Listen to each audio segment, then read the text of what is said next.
of this case, she was filthy. I'm talking plaque and calculus everywhere. That's one of the reasons why some of these implants are failing. She's not keeping. This is nothing like her mouth looked when she walked in the door. Yeah.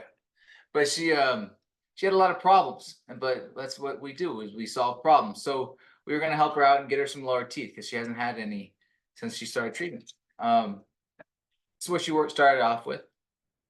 This is her bite. You can see it's very narrow between the implants and the restorative space is pretty tight. Um, Flared out anterior teeth, significant perio, uh, not super aesthetic anteriors, but that was probably lower on our priority list. Obviously, significant decay, discomfort.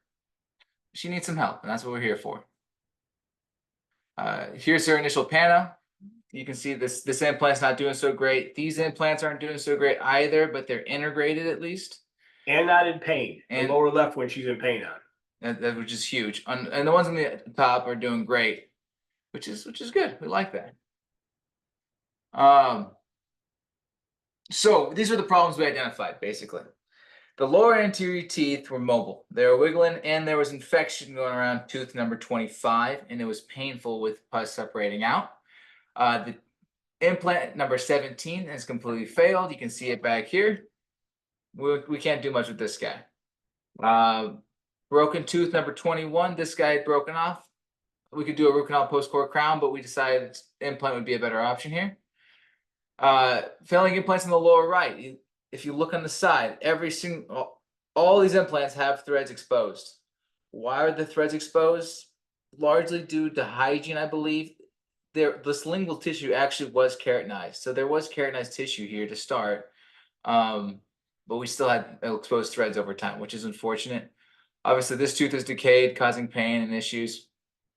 One big problem for me was that she started treatment 4 years ago and she still doesn't have teeth. And that's not right. I don't like that at all. I don't want people to have implants. I want them to have teeth. The implant over here on 20 has a science track draining out the buccal of it. And I already talked about the painful 25. Let's stop there for a second before we move on. Yeah. Obviously, we didn't have the I forgot to take the photo before we had the healing abutment on here. So we put this in here. So this was part of our doing. Stop and ask yourself, this walks in your office, what are you going to do with this? Because this is what we do down there is we have to, like I said, solve problems. And so when we go down on trips like this, we say line up all your bad cases because we canceled the July course. They were stacking up. So we went down to try and handle these. I took care of someone the day before. This lady walks in. What do you do with this case? Any suggestions? You also have 24 hours. And you have 24 seconds to answer this question. Anyone? Alan, what do you, go ahead. What's that? Locator. Locator case would certainly work here. You could even use some of these and do that right away. That's not a bad solution. Anyone else?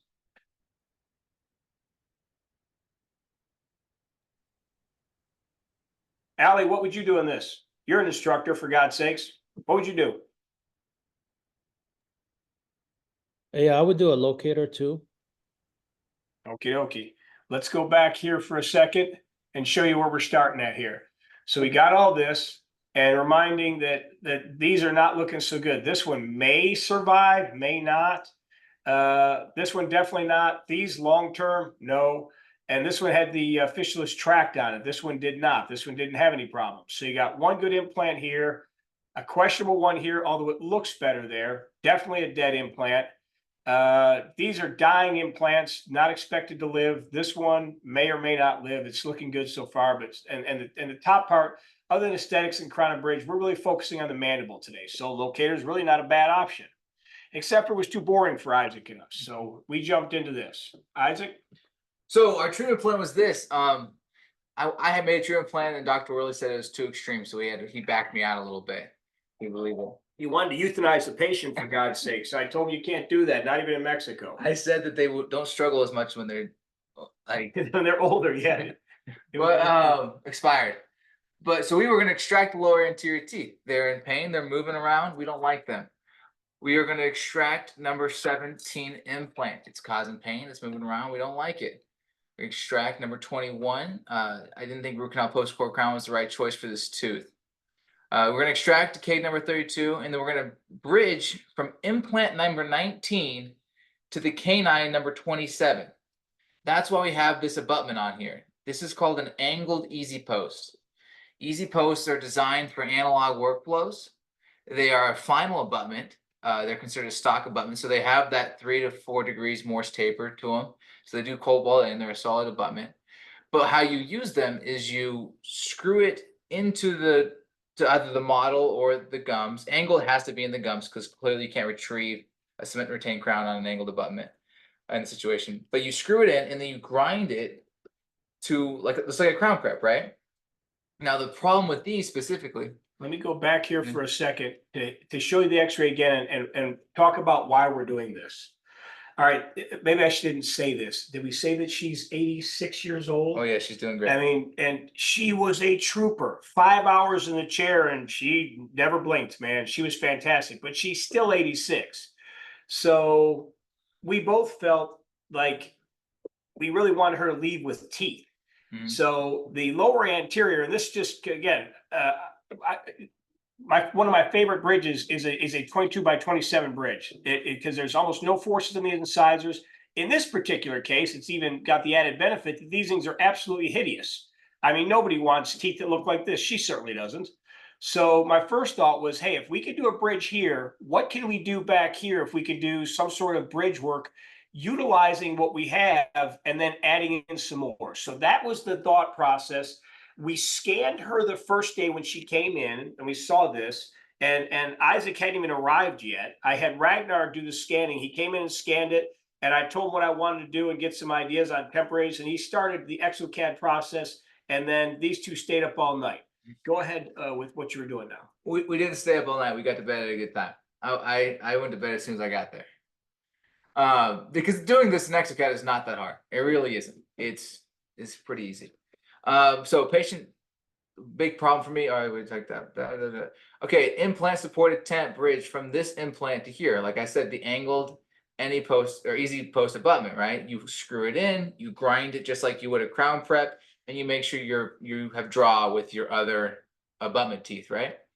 So the trick is you've got to get that easy post and 22 and 27 to draw when you're doing your prep. But it makes it a lot easier the fact that it's angled, right? So you can start off in a pretty decent position. Even it would have been impossible otherwise. Yeah. Even a dentist like Dr. Worley can pull this one off. It's true. And then lastly, one of our goals was to bury every new implant. She's 86. She's not that healthy. We didn't think immediate load. We had all these failures, and we're talking, and this is what we do. We sit here and just chat this through and say, man, she's got stuff failing all over. If we don't have to use it, let's bury it and give her a better chance at survival with her poor oral hygiene and everything else going on. So like you said, our goal here was to bury all three of these. Bury all the new implants, and she has to leave with teeth.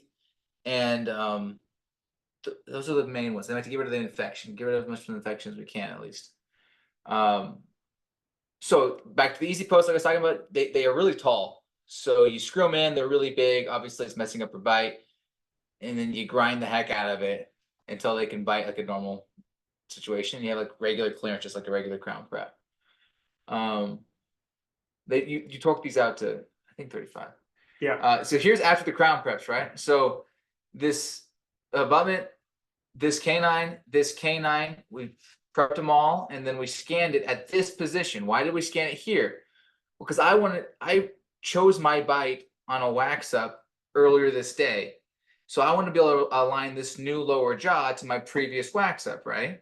So I wanted to use these teeth for my alignment. So I didn't pull the teeth I scanned the preps before I ever did this. And this is great because I know I'm going into a pretty long surgery. I can send this scan to Ragnar and he can design this temporary and have it milled for me by the time I'm done with my surgery. That's a pretty cool deal. Now, if you'll notice, I don't know if these quite draw, but luckily Ragnar's really good and we made it happen. I'm gonna say they draw because it was my work, so they damn well draw. It was close. All right. So this was we started placing implants. We went to go to immediate here. take this one out, put an implant just to the mesial of it. Take this tooth out, put an implant just to the mesial of it. This is our guide pin shot. This was not my best work, if you believe that or not. This is all done under the watchful eye of Dr. Worley. And but luckily it's a guide pin shot. It's 2 millimeters. Who cares? That's why we do it. We can upright this, no problem. This we're gonna pull back and redirect. It's immediate. And this right here is pretty good. And we'll just pull forward just a little bit to Nice, keep yeah. it out of the socket. See, here's your extraction site right here. So this one was damn good. Now, we don't expect this one to stick around, so I'm not worried about violating the 3 millimeter rule and all that, but as you'll see in the end, it actually laid out pretty good. This one obviously have changed the angulation. That one looks worse than it is. It was just slopping the pin. You uprighted it a little bit, and you'll see how well his final implant placement came out. Turned out really nice. Yeah. So that was cool, I thought. What else? We obviously put pathfinders into these implants to help us guide our angulation as we're placing these new implants. Even though we used them as guides, knowing that they were in the wrong position. We said, all right, we don't want to be here. We want to be there. Which was kind of funny for me because we had done the wax up of the jaw with the scan posts in the old implants, right? The failing implants. And so I knew which implants were kind of in a crappy position going into this procedure. So I was like, oh yeah, this implant is here, but this one's 4 millimeters to the lingual. So I want this to be the same angle, but move it more to the buccal and stuff like that. So I knew that because I had done the design before going into the procedure, which I thought was kind of cool. All right, here's final implant placement. I was pretty happy with this. Nice implant. It's a good one. It's a good one. I think they're all pointing upwards. We obviously have to have this one to live while these ones die, and then maybe we can do a bridge here to here. We got some options of hopefully everything lives. We're anticipating doing a bridge there. We're going to extract those 2 other implants after they do their job. They got to do their job first. On the other side, you see how large that implant is because he had all sorts of bones. So we wanted to get a good bite down there because it was an immediate, and it really was kind of a bombed out socket. He had to do some really good work to land that in that position. And maybe the implant kind of stays, maybe it doesn't. So what he did there, sorry, you can talk about that. As far as the grafting, or the last thing you did was to clean that one up. So here we go, implant placement. mm-hmm. So we implants are placed, we're done, right? Not quite. Here's pre-op, here's post-implants. I thought those were pretty good placements. I was pretty proud of that. That and that guy across the arch, and this guy a little bit to the buckle, but we can make it happen. But now we have to graft it. There was a little bit of a bony what I'm looking for. Got a dehiscence there. I had dehiscence there, or a bony defect on the distal of this implant. And then here's the implant that had the buccal sinus tract draining pus. So Your sinus tract was here on this one, actually. no, this is the new one. This is the immediate. Oh, sorry. You're right. It was, and that was why it had the sinus tract, because that was one of the few that didn't show threads preoperatively. So it looked better, and then you flap it out of there and you see the exposed threads. You go, oh, okay, there's where you're getting your problem from. So we flapped it. I cleaned the implant the best I could. As Dr. Willis says, got some oxygen on it, help kill the anaerobic bacteria. And then I wanted to graft this site particularly. I wanted to fill this area in with bone, grafting the gap. I already put bone in it before placing the implant, but I thought putting an onlay graft would be beneficial. I'm not great at primary stability, and I like adding kg, so we chose a PTFE membrane here. We trimmed the PTFE membrane, and then we laid it on here. I know you guys are all placing membranes, and I'm still new to the game of placing membranes, but man, this is hard. I struggled for like 20 minutes getting this thing down, but I was pretty proud of it once I got that horizontal mattress in. I'll say this: I have deserted him for some of the Maria left her recipes for the other Mexican mamas to cook. We had them come in and cook for us. So I was upstairs eating during this. So he got zero help from me in this part. We got it down though. We got it down. We got a horizontal mattress in, and then after that, we did some simple interrupteds, and I tucked this little corner in after the photo was taken down, I promise. So great, right? The implants are in. She's got more implants, I bet, and she's got 2 prep teeth. I bet she's a happy patient, right? Because every patient that I know wants implants. We also did PRF on this girl. We also packed PRF around all the implants. Isaac's taken the course and he draws all his own PRF and whips it up himself. So when he says we are doing PRF, I use my staff down there in Mexico to do it. He's doing all this himself. This girl had a vein the size of the corporis cavernosum, I swear, in her arm, and I wasn't getting blood. And I was like, I must be the worst phlebotomist in the entire world. But luckily, the assistant wasn't pushing the tube tight enough against the drop thing. That's funny. But it was like this. It was literally the size of your thumb, and I'm like, how do I miss a vein that big? But no, it wasn't me. Luckily. All right, and here's a temporary. I like this temporary. I thought it was cool. We did custom PMMA abutments on Zergen tie bases, right? So stop for a minute and talk to him about what you're doing to make those there. Exactly. So Zergens are Omegagens tie bases. So tie bases are usually where it's used for like a simple screw-in crown, right? Zirconia crown, titanium tie base, you glue them together outside the mouth and you screw it in. We like to use them for zirconia custom abutments. So we'll cement our zirconia custom abutment to the Zergen tie base, and then we'll cement the crown on top of the custom abutment. But we didn't want to use zirconia in this case because we know these implants are dying.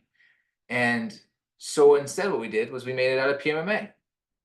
And we cemented these PMMA abutments to the Zergen abutments outside the mouth, obviously, screwed it in, and then you can cement this 3-unit bridge on top of it. It's not gonna cause the patient any pain.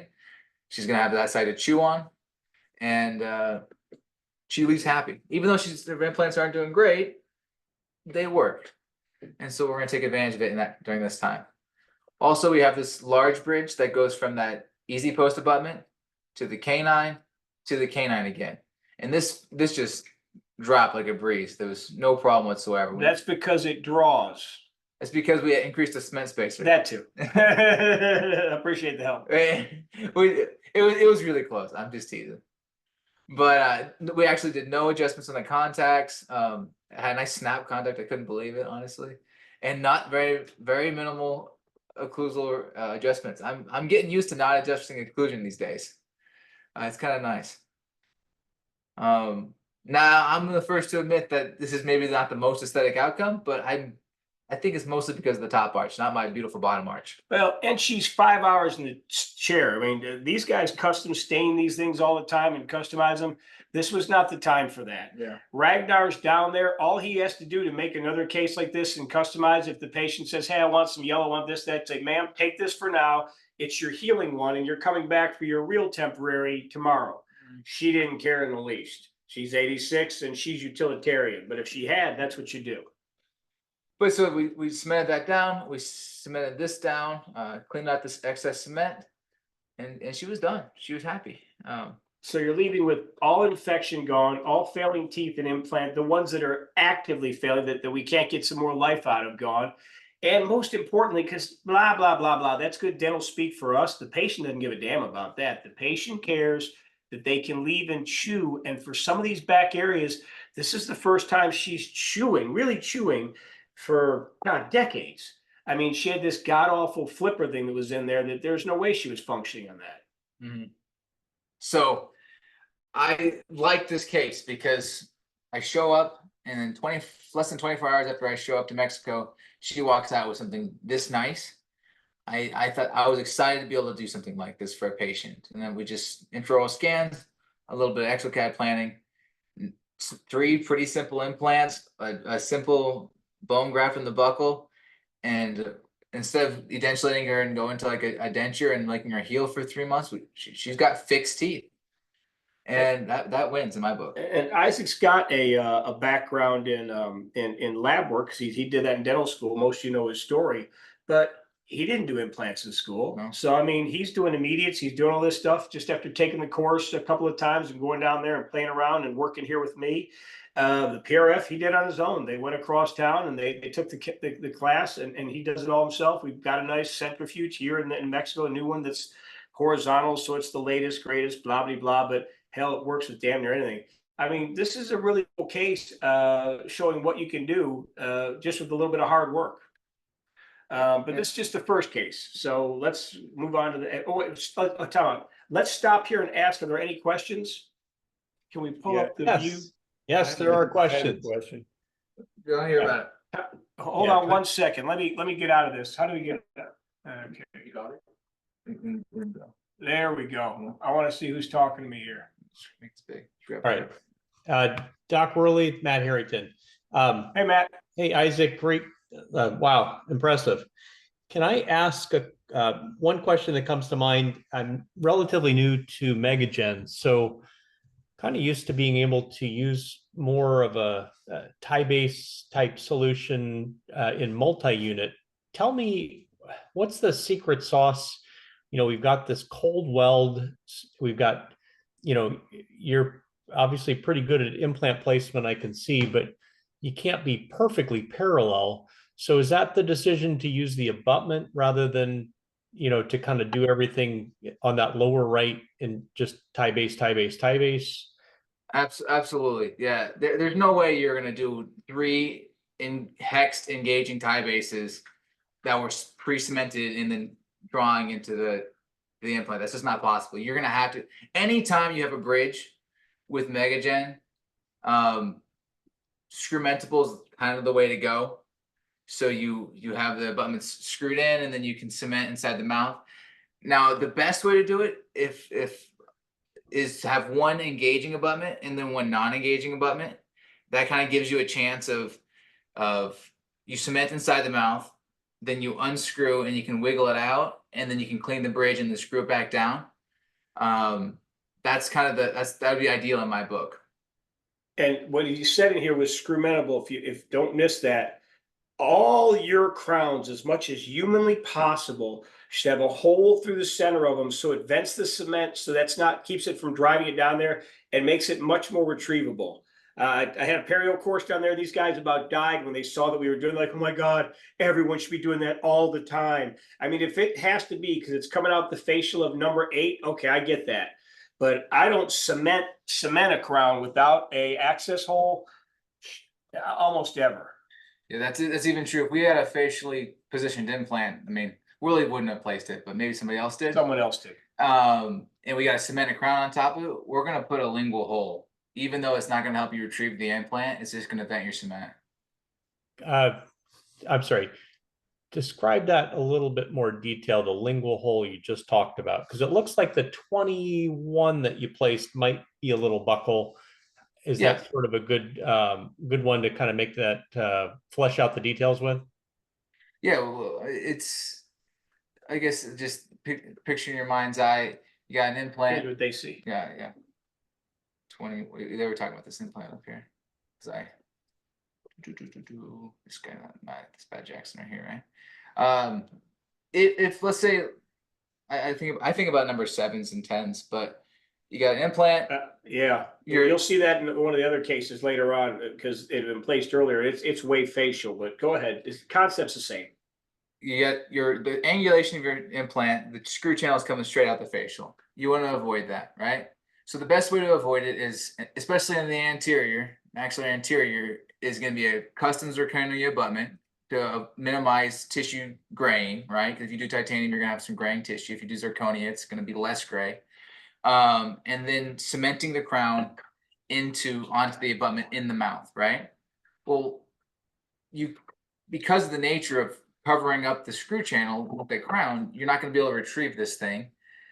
However, I don't want my cement rocketed up into the tissue, so I like to add just like a screw channel hole in my crown, but it doesn't go anywhere. It's just a venting hole, basically.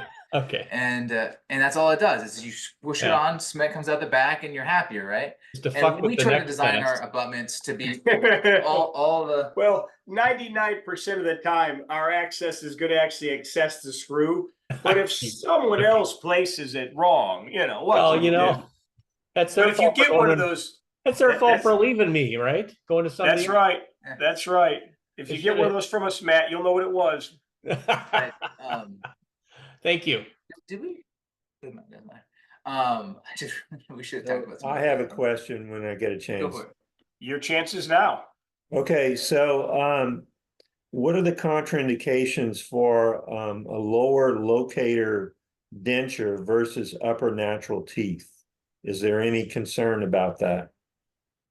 I don't have them because all these consternations about locators, and maybe it's just because I'm a neophyte that's only been doing it for 10 years. I've never had a locator case fail.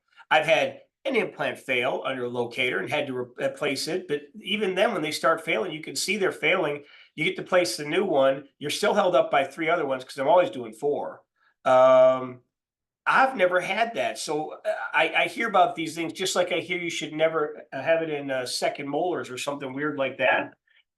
Implants are, I can only speak to what happens in my hands, and I've never had one of those fail. But Jake or anyone else on here, if you guys want to chime in, you can.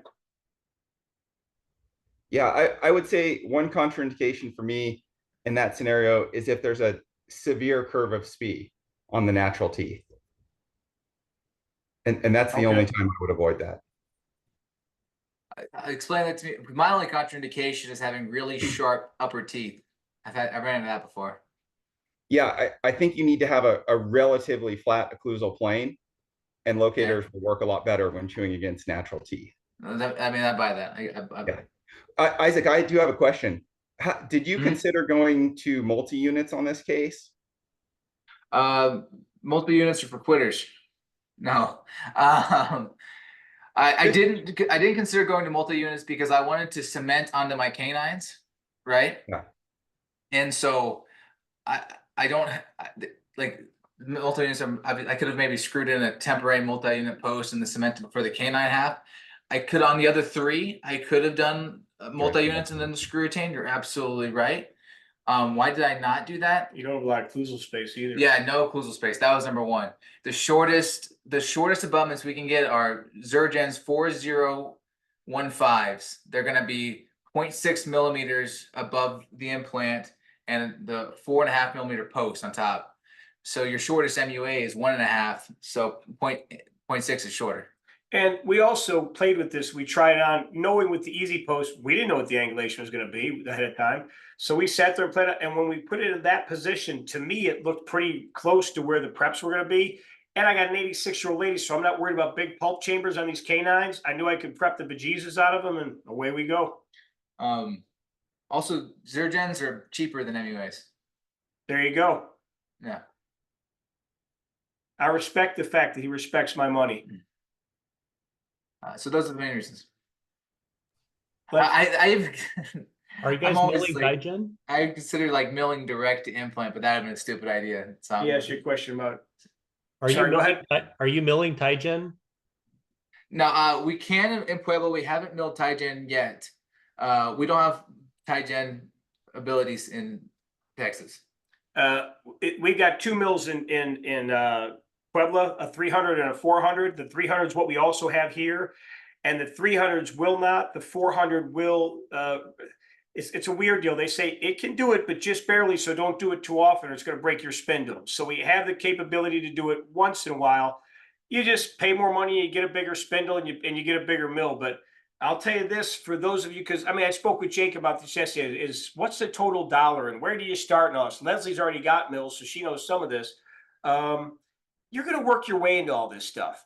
I'm not saying now that I'm never going to buy a mill big enough to mill a bar, but we wanted to walk before we ran. So we got 3D printing in here and a lot of them.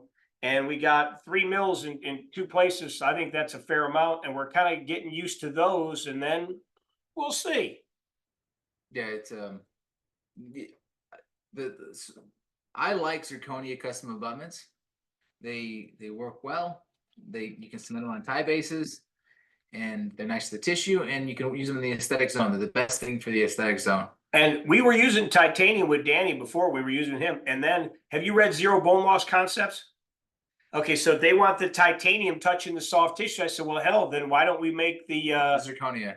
Sorry, the zirconia. Yeah. Touching the soft tissue. So that's when we switched over to that. And they're still arguing back and forth on what highly polished is, but I'll let them solve that. Any other questions? Isaac, can I ask a question? So are you guys using all of the 0.6 cuff height on the Zergen abutments? So I liked it.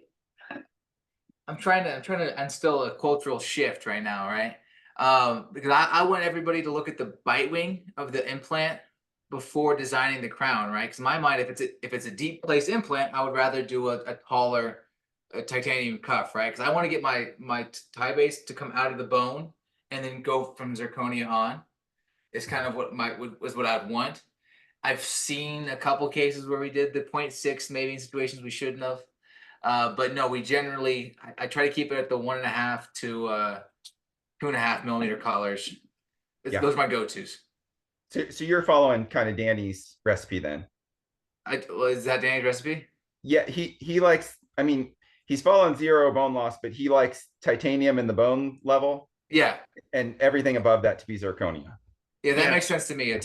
Try to use the titanium to get out of the bone, in my opinion. Yeah. Yeah. Less margins. Any other questions on this one? Because we have more. And away we go. Go ahead. I just wonder how Sean would have restored this case.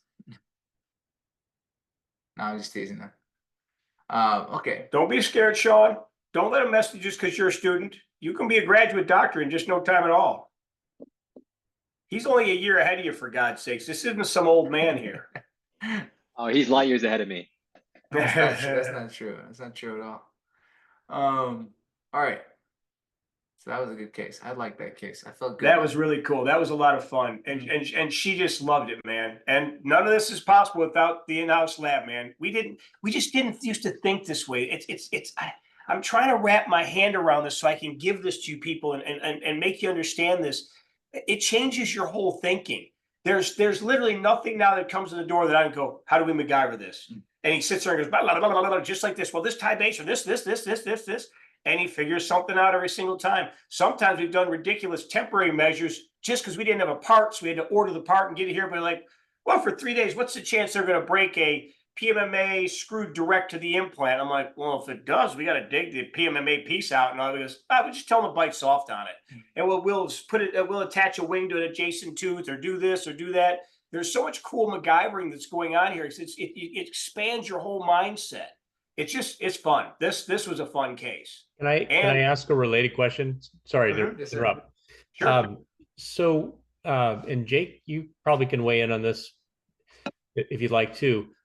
Rosen screw, some of the new screws, to your point, when we're not using a tie base.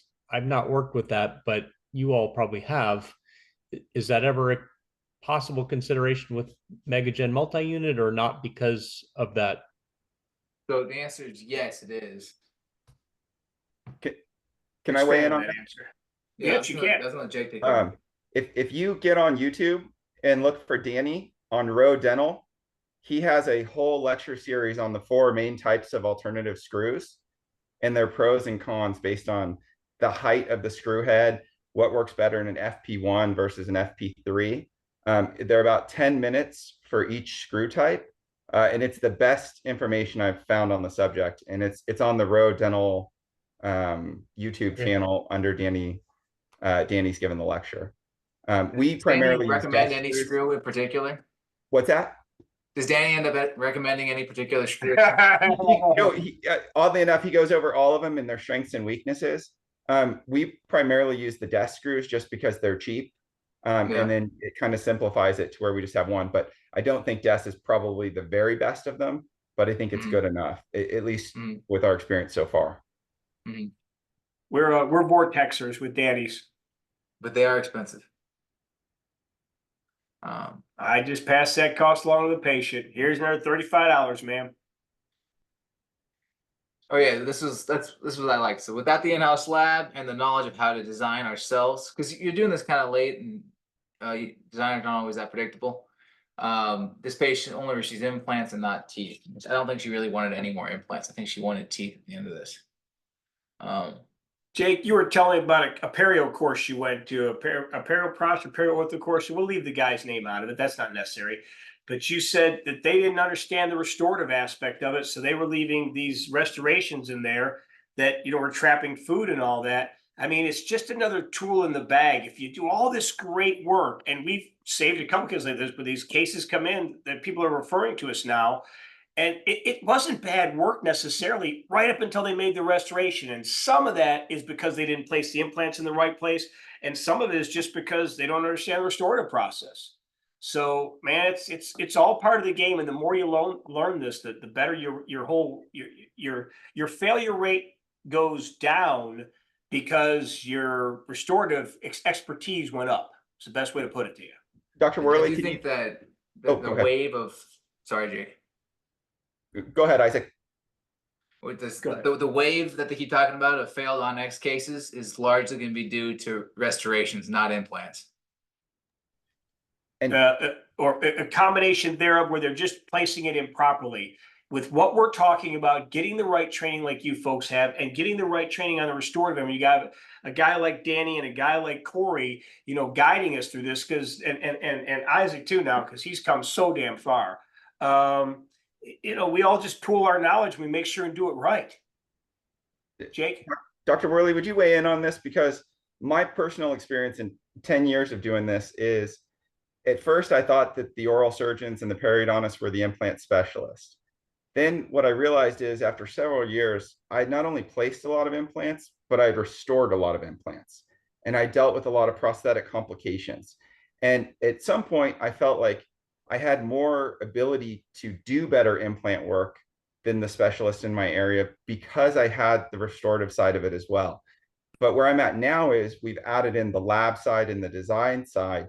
And it's all these things that I see on the prosthetics and now designing the prosthetics that tweak the way that I approach the surgery. And there's not a defined line for me of stage 1, 2, and 3. You do surgery, impressions, delivery. It's just continuous the whole way.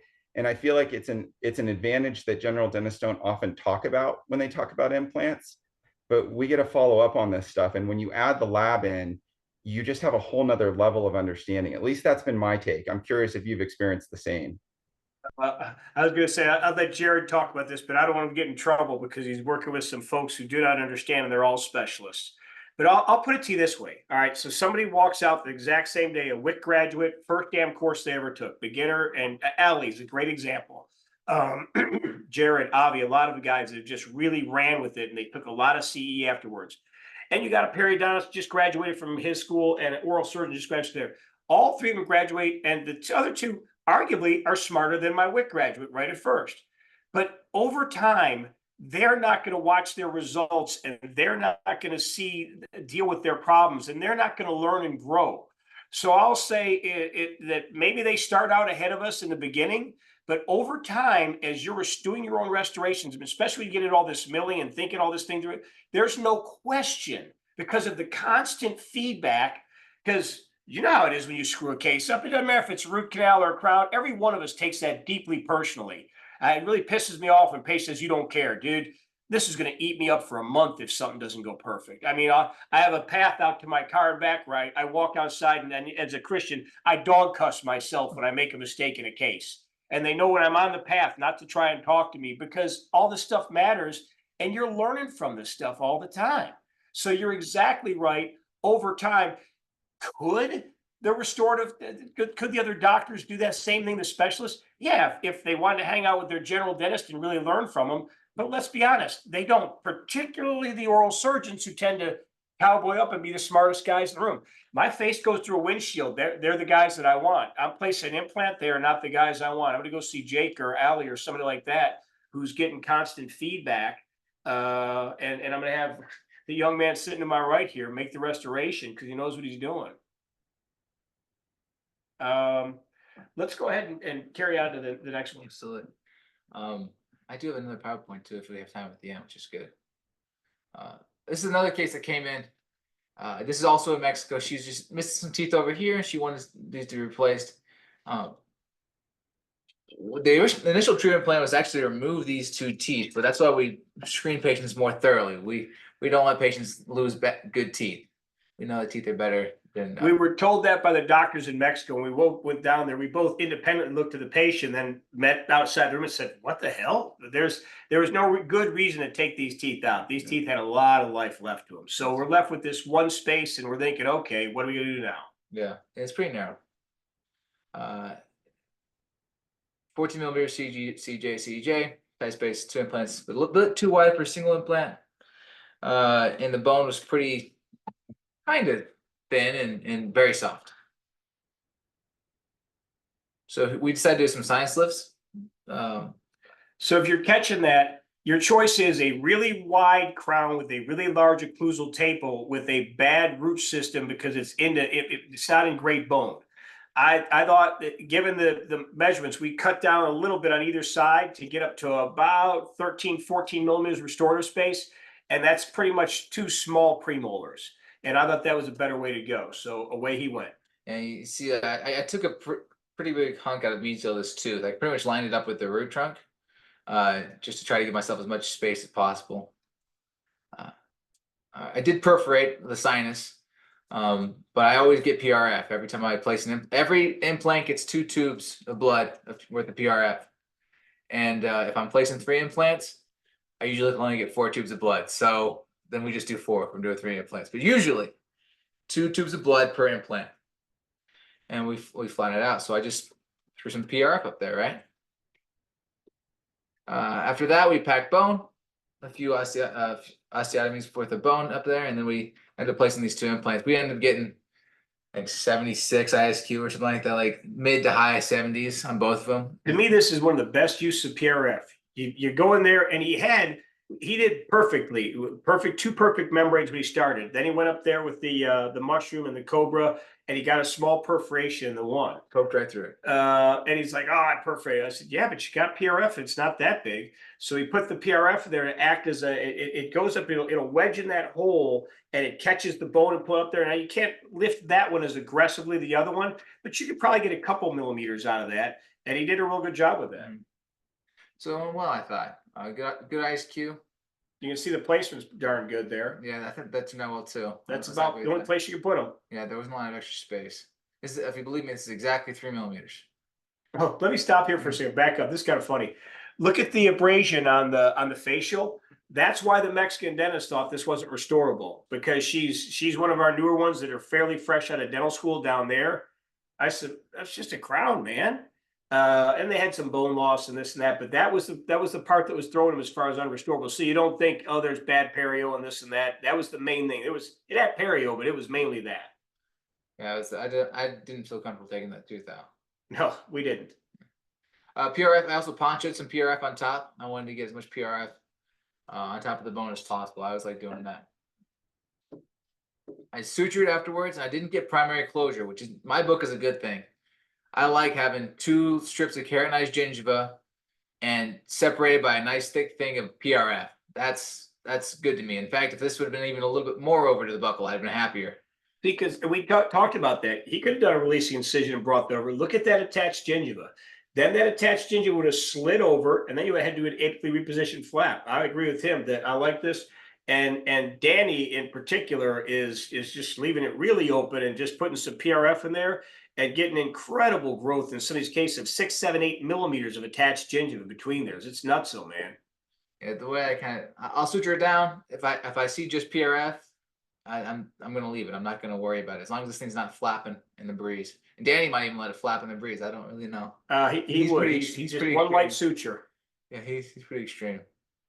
But I like PRF for this case. It makes me feel better. Makes me sleep better at night. Here's the lift we end up doing. So, I mean, that's still quite a bit of native bone, I'll be honest. But we get up to 12. That's pretty cool. We were going to put a 10 in, to be honest, and we didn't have any 10s there because we haven't had the new shipment in. This is after a course, basically, so we're depleted.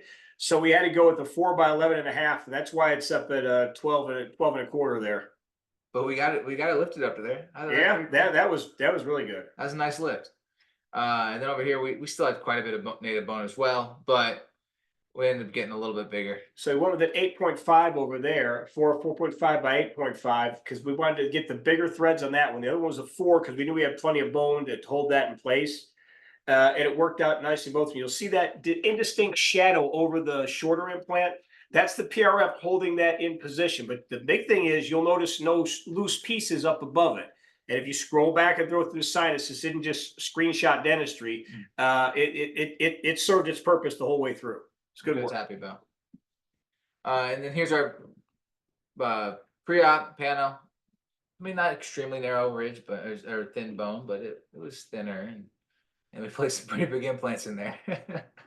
Especially since they're premolars, but Yeah. you know.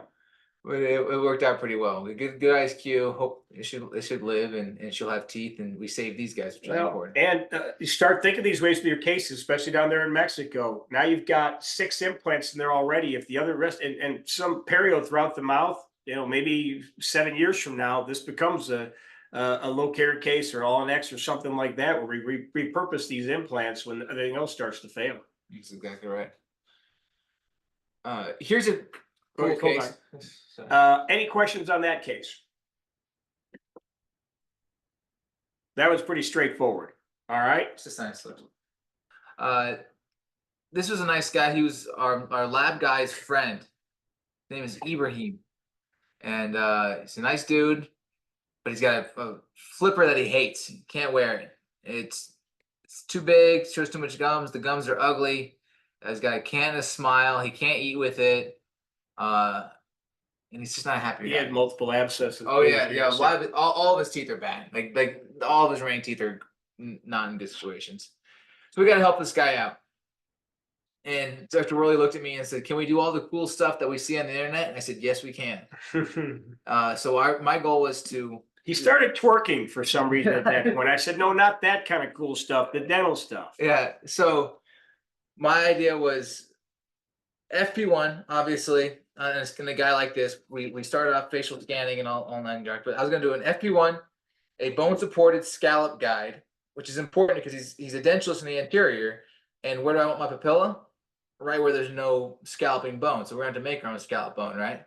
So we're going to do a bone supported scallop guide, a magnetized implant guide, and I knew that Dr. Worley wasn't going to use the guide all the way through, which is fine. He just used it for initial implant locations, and that worked out pretty well.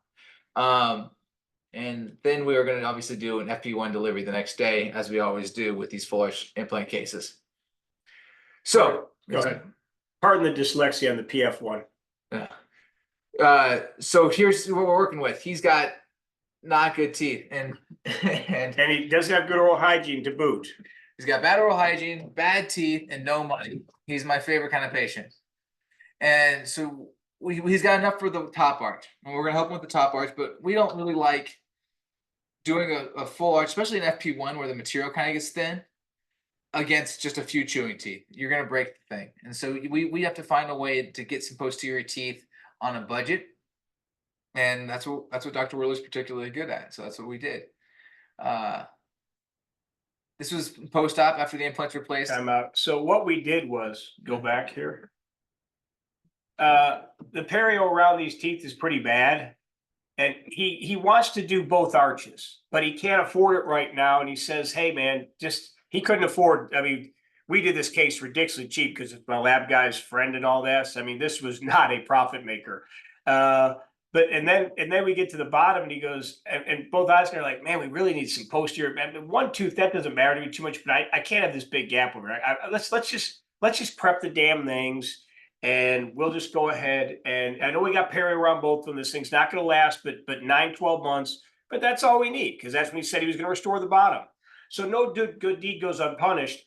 I prepped those, and I have to prep the bejesus out of them. They both have bad perio. He comes back with pain in both of them, so I have to do 2 root canals. So as you're going to see the next slide, you're going to see that there's root canals on these things. I can't believe you didn't take that molar out with the root canal. Yeah, it's pretty loose. But the great thing is, that will draw just however you prep it, because it's going to slide into the temporary and move right into it, which is great. It's going to change. It's going to pick the path you give it. Yeah, I'm going to come back to this real quick, but another thing for the in-house lab is obviously I designed the FP1 before we started surgery. I use facial scanning and intraoral scans to design what in my mind would be the ideal teeth, right? Well, what's the problem with people that do one arch? They never have ideal lower teeth, right?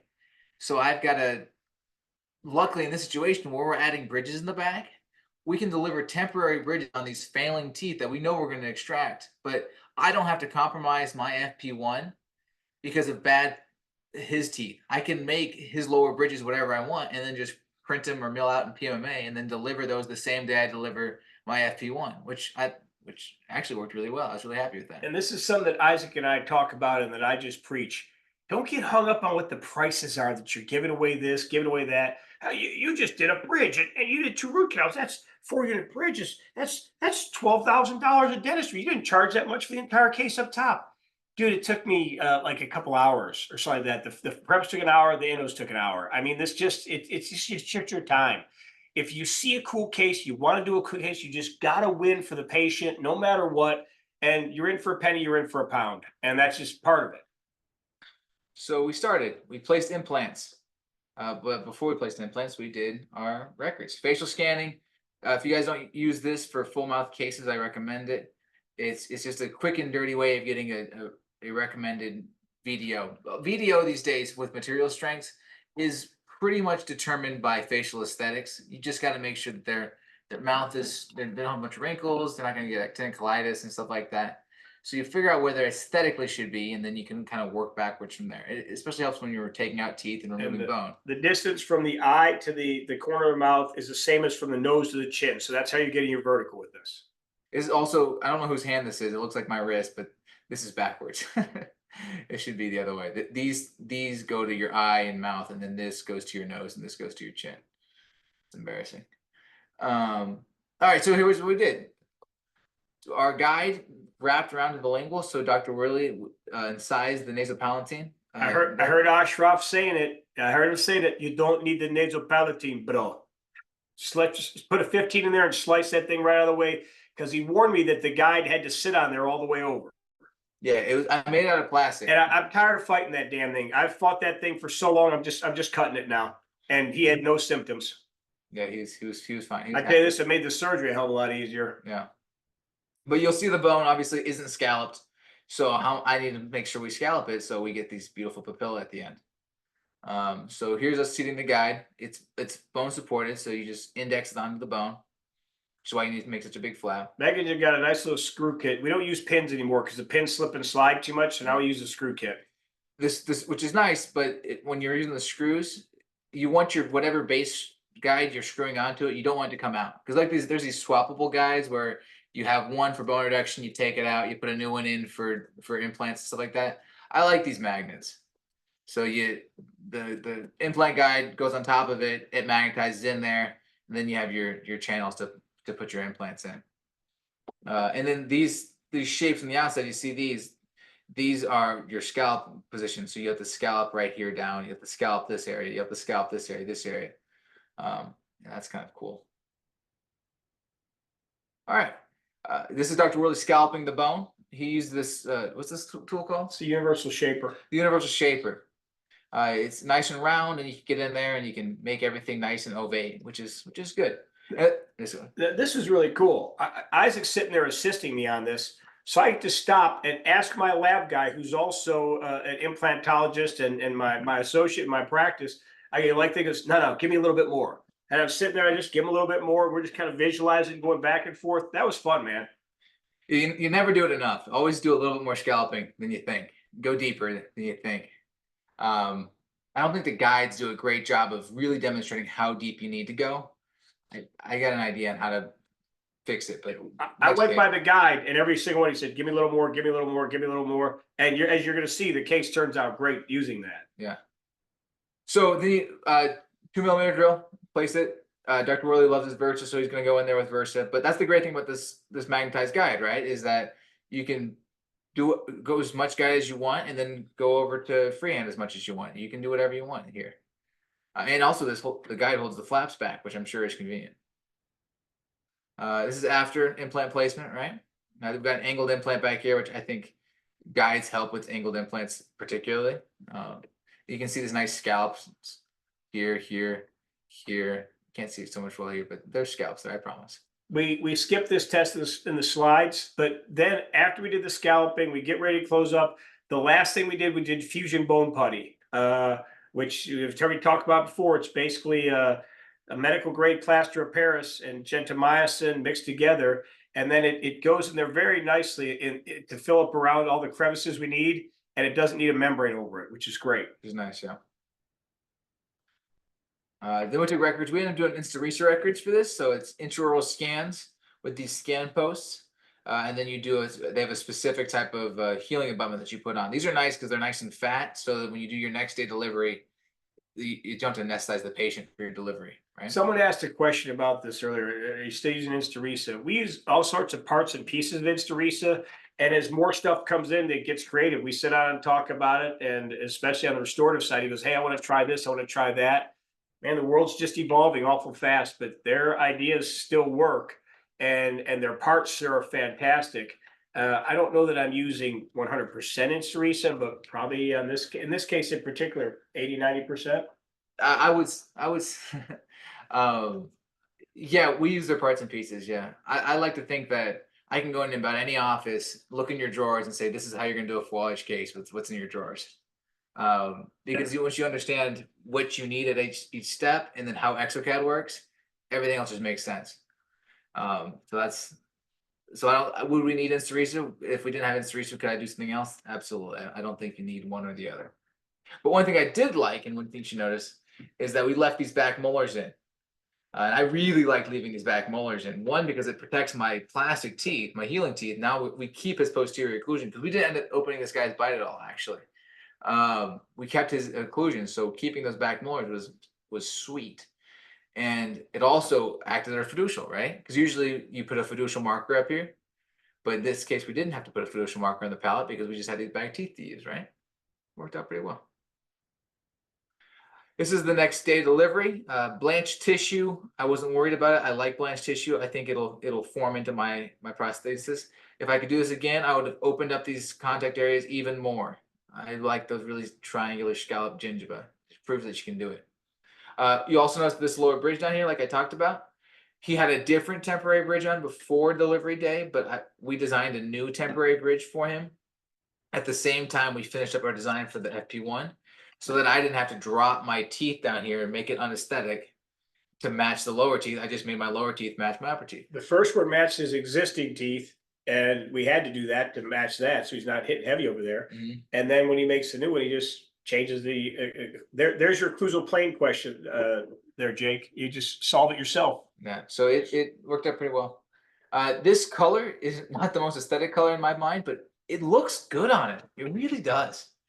And the photo that I have doesn't really do it justice. He looks 10 years younger after this procedure. He really does. He was quite happy. Yeah. This was 3 weeks post-op. You can see there's papilla starting to form in here. I don't know if he knows what end of the toothbrush to use, but He's not good still. he's not good. He's gonna get a come to Jesus meeting with me when we have the final here. But we went from no scalp, nothing like that to, I mean, this is the best one. There's a little bit here and a little bit here and a little bit here, but we got papilla 3 weeks later. And if we do another temporary, I'm going to open up this embrasure even more, and I think we'll get even more papilla to fill in that space. And I was kind of happy with that. I think a flat ridge with flat bone is not conducive to growing a little triangle papilla like that. It's very, very hygienic. Very nice. Yeah. I tell you, the teeth are hygienic. That's for sure. There's all facts. Any questions about this case? Can you talk a little bit about your decision making on opening embrasures, strength of material? Are you looking for a certain connector, square? Yeah, exactly right. That's a good question. The answer is no. I know zirconia has a certain level. I just designed the PMMA to the zirconia specs because I don't like to change my design once I go to zirconia. And I just tell them, be really careful with it, please. So I try to keep the same zirconia specs for connectors, but at the end of the day, I think it's aesthetic. So if I want more papilla, I'm going to open up the embrasure more. If I don't care so much, then I won't. And a guy like this, where he doesn't show the transition line, I'm probably less inclined to do it. I'd rather have the strength than the papilla triangle. But So I guess my decision tree is, do I want to? And also in this, Jake, you get to have him wear temporaries. If he's never broken a PMMA temporary, then I'm not that worried about the zirconius and their attachment sizes. That if he's this grinding maniac and he's gone through 3 temps, then we got a problem. We got to make him thicker and bulk him up a little bit. In that exocad, it will tell you, hey, this connector is less than the minimum square millimeters. And you can type that into exocad software before doing your design. So it'll warn you, hey, too small, not enough connection.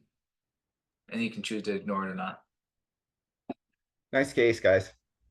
Yeah, I thought it was okay. I thought it'll get better, and we're gonna teach him how to use a toothbrush. Yeah, we're gonna ride him. He and I are gonna have a strong talk here about this.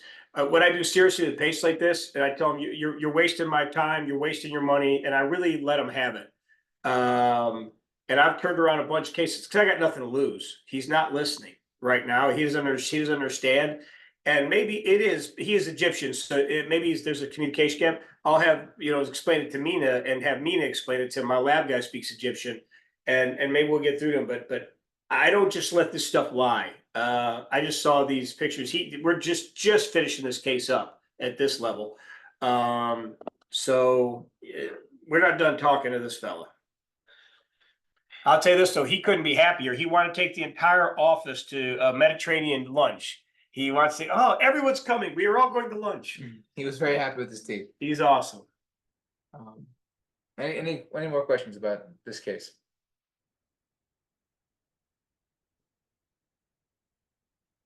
All right. So this guy comes in your office, and he's a good dude, construction worker, friend of a friend of mine, and he's had a bad day at work. He got hit with the pipe, and he works concrete. He lays concrete for stadiums and ballparks and things like that. And he pops out his tooth here, and they come over straight from work. So away we go. All right, so he's got a little bit of bone loss. Excuse me.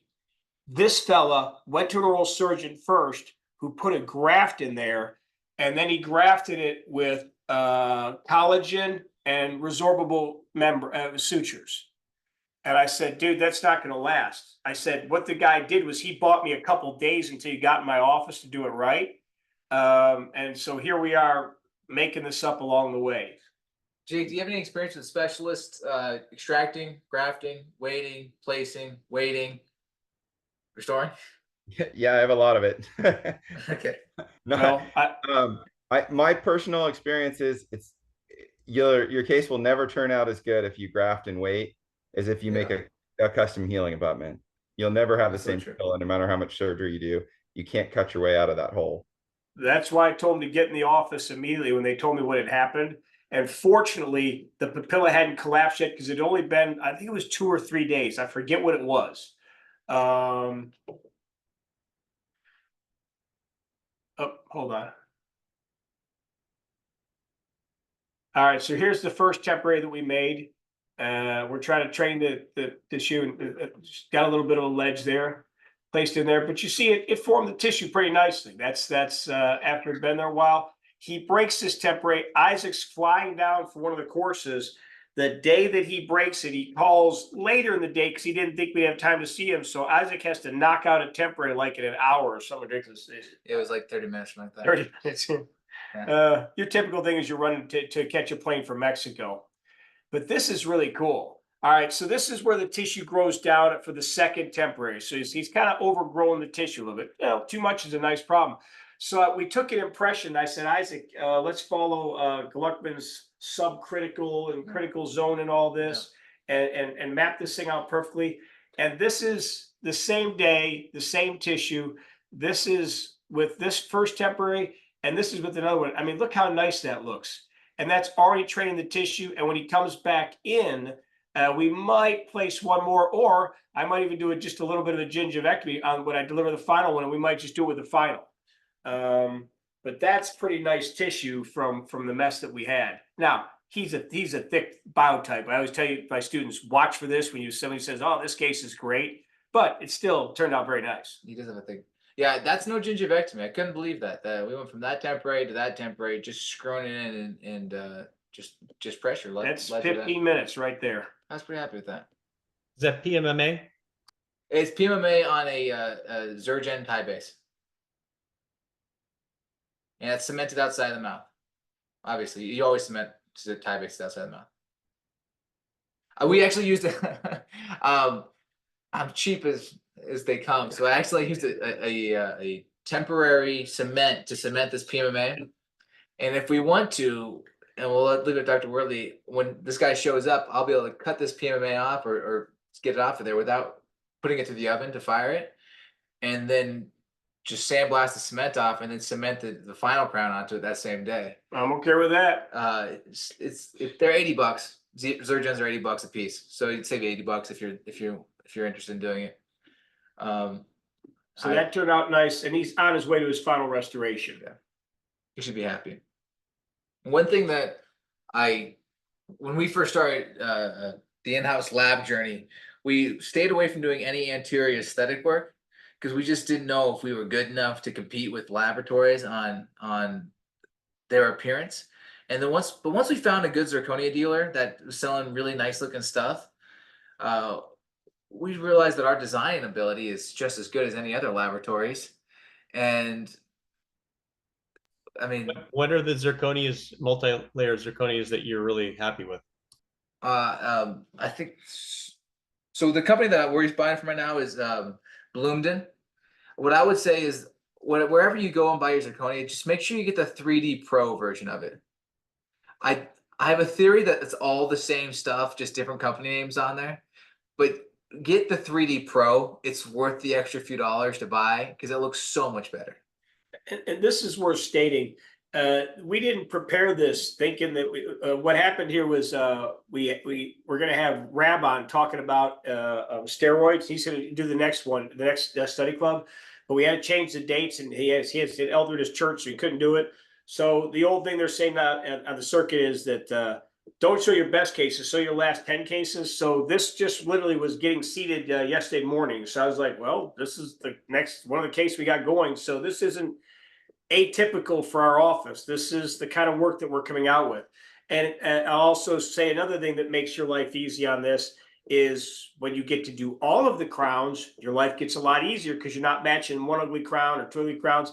So when I get close to the end and the question comes down to, is it a full mouth rehab or are you doing 7 out of the 10 crowns?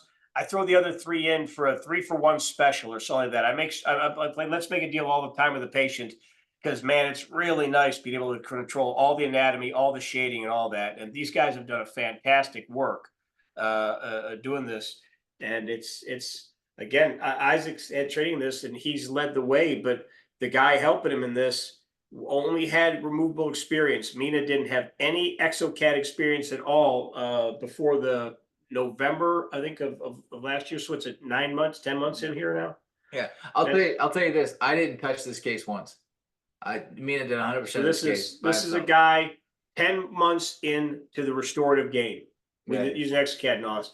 So what I'm telling all y'all that, and you'll notice in this, I'm not saying Mike Worley. This is, I am learning just now the same way you guys are after these guys, because I have so much going on with the WIC and so much with this that I told Isaac, I can't lead this to it. He goes, don't worry, I got this. I'm going to lead this. So this is Isaac leading a couple of guys. Ragnar down in Mexico had no training at all, and he's fantastic now, man. He's doing cases just like this. Can I chime in for a quick second? Pretty good. Stuff. Certainly. So everyone here has, Sean, I don't know your history, but everybody else has a lot more experience than I do in mills, et cetera, maybe. But I just bought the exocad, and over the last month and a half, I think it was like 15 grand. I think I've done 4 cases with it just on YouTube, kind of learning to do implant cases that I couldn't do with my CIREC because they're multi-unit cases, and they turned out really great. They were a lot of fun. I don't have a mill, so I used an outsource to House Milling, which is in Dallas, I think. Yeah, I like Haas. They're a good company. And it's just it's like an inexpensive way to put your toe in. So Mhm.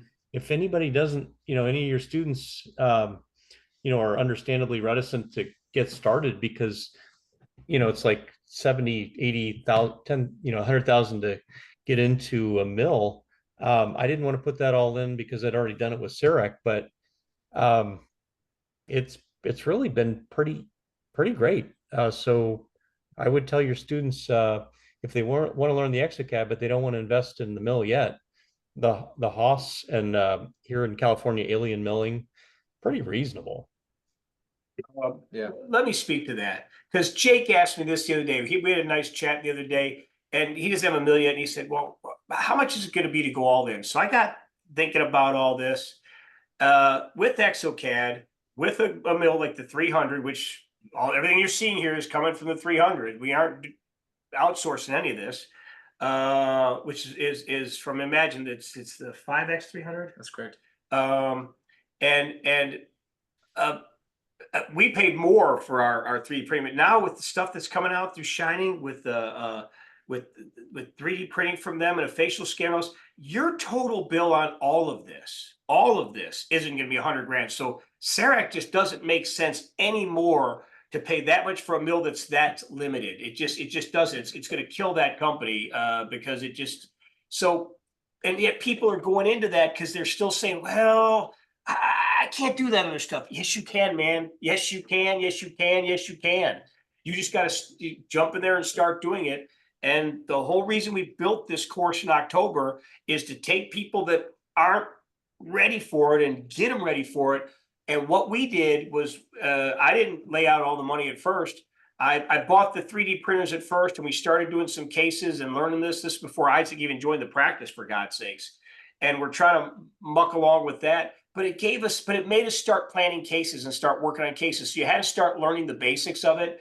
And then we got the mill when we were 3 months in, knowing that it would take about 3 months for our full arch cases to be due. And I said, look, if this is going the way I think, then we're just buying the mills and going all in. And that's exactly what we've done. And man, it's been a blessing in this practice and an incredible blessing in Mexico, where the labs are terrible because we don't have other choices. Yeah. Sorry, finish off the last of the cases we have there. But yeah, so but aesthetic crown work. What I'm trying to say is, you can make pretty good looking crowns, and even Mina. I mean, I think these are good looking crowns. And it looks even better in her mouth. Or I don't remember. This wasn't my case. I don't know what's supposed to. Yes. Stuff, but What was that porcelain again?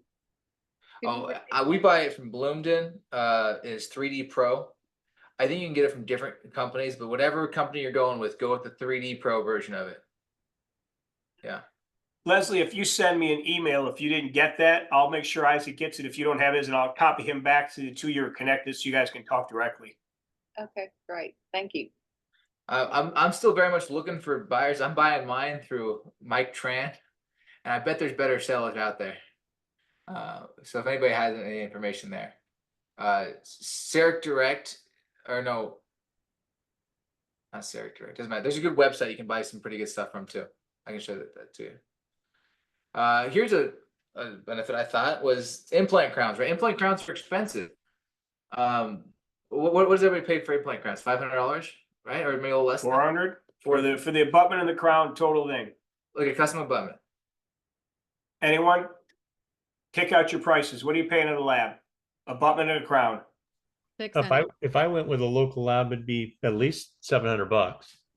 Really? Yeah. Well, I'm using Isaac's R Us and Mina R Us, and I'm at $83 for the abutment and the crown and all that. And you see the quality that we can put out there. We can control all this. Yeah. It's really nice. And I'm saying all this with Danny's blessing, because you work with a good lab like Danny's, because you're never going to do everything. You're just not going to. At least maybe I should never say never. You're not going to do it in the foreseeable future. So you need somebody like that to guide you and do these big cases. But the other little stuff, I mean, there's always going to be other dentists rising up to replace that. And you guys should be doing all of this stuff. And it's the bread and butter that pays for it, especially even the simple crown and bridge too, and the control. Yeah, so the I think $80. I think I was really the like abutment, your. and the 3 was for zirconia. Go Sorry, ahead. I think I really liked your point earlier that and maybe it was Jake, but the few implant multi-units that I've done on exocad and the previous experience with Zurich single units really does help your implantology. There's no question. It's like anything else. The deeper you get into all of this stuff, the more you know, the more you realize. When we plan out these FP1 cases now and hell, the FP3 cases, we sit there and look at so many different factors, especially final and from the final restoration backwards. And you only really start doing that when you have to make it. Hell, my margins, if I'm just being really transparent, wing left during COVID because it had to. It was down to I had a 2-doctor practice that collapsed down to just me. I was prepping preps with both hands in 2 different operatories at the same time. It was insane how fast I was going. And I say that to say this: my quality suffered for it. You can't go that fast and not suffer. So when I came out of COVID, I found that I had some margin problems there. I had gotten sloppy with my work. And the thing that solved it is when you start seating your own work and making your own work and try to tell the lab guy, your own lab guy, with your margins, I cannot see your margin. I'm like, shit, I can't see the margin either. You get better in a heartbeat because we all do care. So sorry, go ahead. You finish it. That's just basically it though, this was a nice case, 3 implants, and I think that looks really nice. I think we did we did 3 implants. We did the crown too then on this is the lady who gives my massages. We didn't like the silver crown then. After I got these in, I looked at that going, damn, how the hell did I leave that there? So that's actually prepped the crown in front and the second molar back there too. So it's actually 5 crowns. So all the good looking ones in there, that's all ours. Yes, this is us. We'll get the rest of it Implant at the crown, next implant crown, appointment. implant crown, implant crown, regular crown. So that's a good case in my opinion. I like that one a lot. Mm-hmm. Interim dentures. I don't know why you Are they- never. All right, go I have a ahead. question.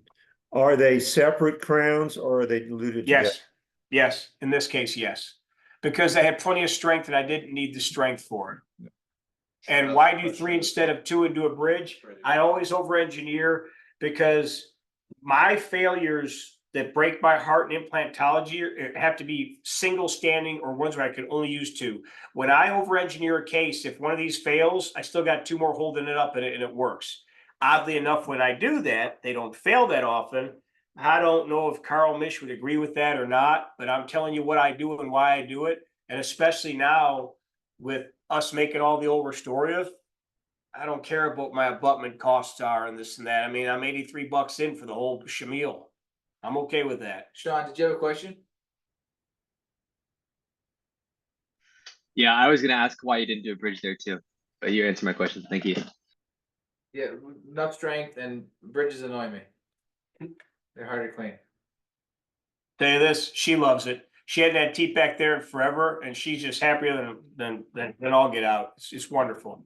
Go ahead. We're hitting near the end of the Right. time here. We got a little bit more to go through. Not much. Interim dentures, you can print those pretty easy. This is a locator case that I did, but Today. actually this is one from a couple weeks ago. Oh, okay. Different one. But you take the teeth out, they need to heal for a little bit, make your own interims. They're not as strong as finals, but you don't need them to be. What I like about this though, with the digital workflow, you know how you can nail occlusion really easily with like fixed arches? But through the denture making process, it's a little bit harder to tell a lab which VDO you want to restore to quickly and easily, like you can in the digital world. So I've made a couple of these now, like recently, and they've all just dead on occlusion immediately, which is great. So I like interim dentures. Who is this? I think it's you. That was. Oh yeah. This is okay. So this guy walks in your office, and he's an absolute mess. And here's what happens with this case. He's got a facial cellulitis like all get out in the lower left. He's got bombed out teeth. The molar, the wisdom tooth back there is so bad. You think you see this? It's tissue all over here. I can't see anything. This is actually a root tip in here too. I took that out too, as a case may be. He had no money, nothing, zero, not $1 in his pocket. And Tammy comes to me and she's like, "Oh my God, He comes off that he doesn't have any money. I go, honey, what do you think Christ is going to bring to us? The wealthy and the rich all the time? So I went in there and I did what I do. I never turn somebody away unless they're a complete jackass. If they're being rude to my staff and horrible, all right, that's my line. I don't care how much money you have. But if you have a decent attitude, I'm going to solve your case, especially for extractions, for God's sakes. How long does that take? I go in there, pop that tooth out, and man, it was like a geyser of push was coming out of there. I was doing IND. I mean, it was, we all love that as dentists. We're like, oh, that's so cool. So I did that. He returns 4 days later, has no pain, no swelling. He kept asking the staff, and then finally asked me, why did you do this? And I told him it was a gift from Christ. So to me, that's a great day's production. I didn't earn a damn penny, but I got treasure in heaven.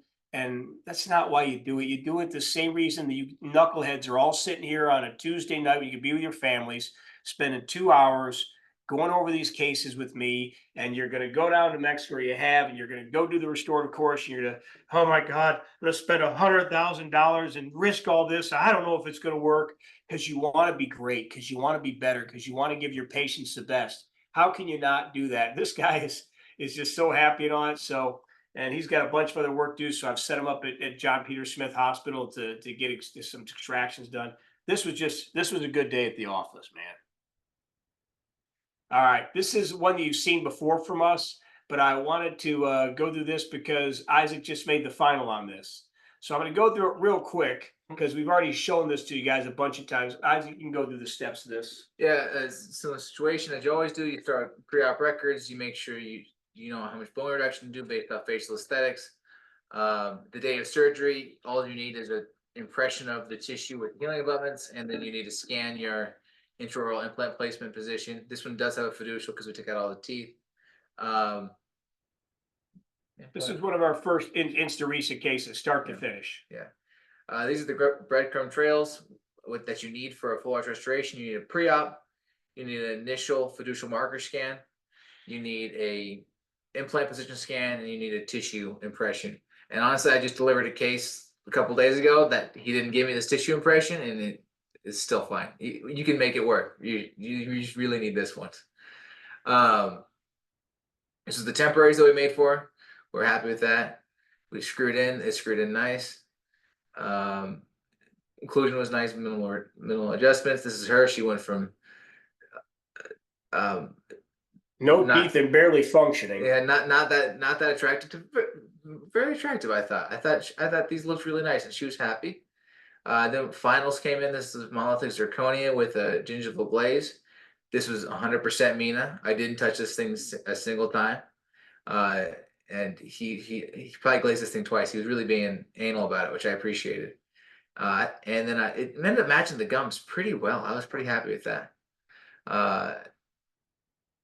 There was that, and they didn't use my photo station, so I don't like the photo quite as much. But we did the carpet on the wall. The teeth looked nice though, and she was happy, and she was chewing. But how cool is that, man? Mina, whose experience was as a removal, he worked at a removal lab, did nothing but removal. So he understood, occlusion and teeth and cusps and this and that. Didn't know anything about digital, and he can do that kind of work now. Man, and Ragnar arguably is doing as good, if not better, work in Mexico. I mean, you just got to jump in and then pair enough, and you guys are gonna have to look over it and have somebody like this who's watching over to make sure the cuts go right and this, that, and you're just gonna learn and get better and get better and get better because you have to. I would not have thought myself that we could get this good this fast. I'm extremely pleased. This is a weak case. We've shown this one before, but this was, pathologic occlusion this is the poster child for it. We obviously took 2 teeth out, and after that we delivered this prosthesis. And there's a lot of aesthetic issues with this, but he went from a Tennessee 8 to a Missouri 4, which is an improvement. And on this guy, and I was pretty happy with this case. It's just the next day delivery on a full arch case. Did you do any anterior bone reduction there? Yeah, you're gonna have to. You guys you gotta know the rules. In Duchenne smile, that's what this is the rule of 3 millimeters. If you're gonna do an FP3, You need to measure how much gingiva is showing from the lip at the center in both canine positions. And let's just say this was 3 millimeters. So you take that measurement and you add 3 to it. So 3 plus 3 is 6. That means 6 millimeters of bone reduction. It's just that simple. Don't try to overcomplicate it. So in some of these cases, instead of a bone guy, what we've done is he's told me, hey, I need 6 here, and 7 here. We'll do canine midline. And I'll just flap it up there and I'll just take a perio probe and measure it and drill a hole, and then connect my dots. And that works for FP3s. It works really well. If I was gonna do an FP1, I would. Yeah, you can't do that. It'd be a different story, but it works well. But that's also true for the bottom too. You gotta take that and you gotta add 3 to it and then reduce that much bone. Another case, guy walked in, he got hit by a car, and so he lost a lot of his teeth from that situation, probably also decay. This was his next day delivery. This guy, he had a bridge, it looked decent, but it was failing, so he got rid of it. And this was the prosthesis we delivered the next day as well. We're getting pretty good at delivering things that have minimal occlusal adjustments, and they look pretty good most of the time, which it makes me happy. And it's not as hard as I thought it was going to be. Wow. This is another slide, but it's kind of boring. I think that we're at our end here. So that is our presentation for you today.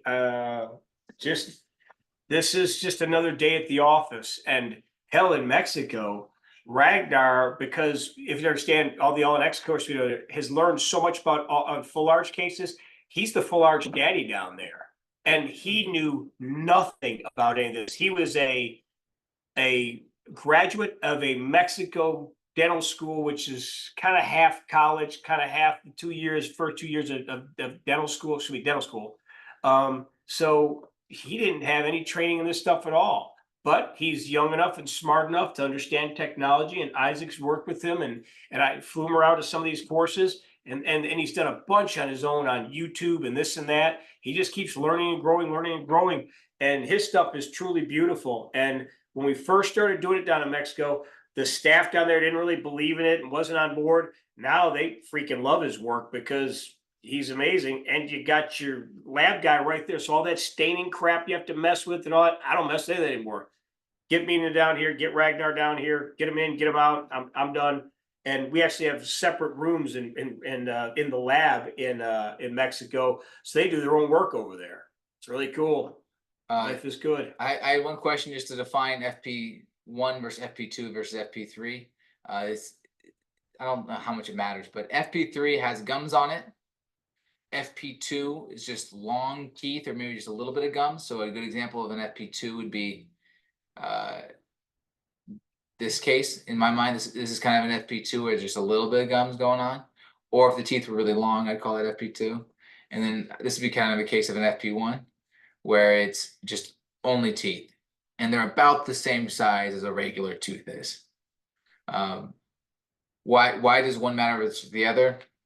Obviously, there's less bone reduction necessary for the FP1, so everybody likes that. But they're harder to achieve a nice aesthetic result because you actually have to shape the patient's gingiva to look nice. In my mind, a patient that has a really low smile line and doesn't show any gums at all should always be an FP1 because you're not worried aesthetically. Patients that have higher smile lines, that's more of a conversation. One more question. Scanners. Any particular intraoral scanner that you recommend? I have heard Trios is very good at soft tissue scanning. What do you use in your practice? We use the Meta i600. I'd probably call it the Toyota Corolla. It's not the best one out there, but it works pretty well. The best scanner, Shining 3D scanner, is cheaper than most of the other ones, and I haven't used it yet, but I know people like their stuff, so that might be a good one. Shining 3D is coming out with a new scanner that comes with a photogrammetry replacement. So if you want increased implant impression accuracy, I may wait till September to wait for that one to announce. And I saw the scanner. It's very thin, very small. It's like the size of an Oral-B toothbrush almost, like a big electric one. And so that one got me a little excited. I, We're gonna take the leap and we're gonna purchase that one because the fact that it does photogrammetry in there also and combined with Shining's past history, because their history's been very good. So we are gonna get that and the facial scanner and desktop scanner and all this stuff, because I'm filling in the last of my holes. I've got a few holes in the lab here to have everything in both places. And honestly, I don't need another intraoral scanner. I got 2 here and 2 there. Just the idea of being able to scan it with photogrammetry is just so cool. And the facial scanner does something cool in that it knits these cases together. The full arch case is one of the things that's just a pain in the butt is you got to knit everything together. And Isaac can speak to that better than I can. But the new one does it for you. Sounds like Yeah, Tammy's it getting some does. new shoes. She ain't getting any shoes for a while, quite frankly. It's we're in a shoe embargo here. We're buying dental toys and then we can get new shoes. All righty. Do you have any other questions for us, guys? Dr. Worley, can I make a little pitch for Isaac? Yes, you can. So guys, if you're not in a rush, I'll tell you just a quick summary of kind of my story. The last year, I took an ExoCAD course in January with Deep Desai out in Princeton, New Jersey. It was a really good course. I've been using CEREC for about 4 years, getting really nitpicky on custom healing abutments and that sort of thing for about 4 or 5 years. And we were pretty happy with our lab, but we started looking at the costs and we wanted some more control over the full arch stuff. It was a little bit intimidating at first trying to jump into ExoCAD. So the approach we took was we got Isaac to actually mentor remotely one of my assistants, and he's now our full-time lab guy. He does all our staining, all our glazing, all our 3D printing. We will do some stuff on CEREC if we decide to mill it in the office. But when we're doing bigger stuff, we'll send out to a milling center. Isaac's been just really awesome for that. And we just worked out an hourly fee with him and scheduled him ahead of time. Isaac, how long have you been working with Will? 3 or 4 months? Not very long. We've only had like 4 sessions or something like that. In 4 sessions, they've probably done at least four arches and a bunch of other design work where, you know, even those sessions, the savings from the lab paid for themselves many times over. Yeah, I will say that my tutoring time is usually less profitable than my just design the thing for you time. Yeah. You're a very good That's teacher. okay. I like it. And it's been something where I know more and more people that tend to have somebody in the office like that. Somebody that tends to be very good visually. Maybe they play video games or that sort of thing, so they're pretty good with 3D and the computer in general. But Isaac's been a super valuable stepping stone for us to move into that phase. Now we're not sending anything to the lab at all. We send a few things to milling centers where CEREC won't do zirconia blocks for tie bases anymore, which don't ask me why. So we send that stuff out now to a milling center because we don't have a 5-axis mill at this point, but that's our next step. And I think it's something that can be done over time, but the design is the biggest element because once you see how doable it is and how quick you can put out stuff that's as good as your lab, it's a no-brainer. I mean, it has a huge return on investment, and we're all control freaks. But yeah, I highly recommend getting in touch with Isaac if you have somebody on your team or you have time to learn this stuff. He's been an awesome teacher and he's been worth every penny.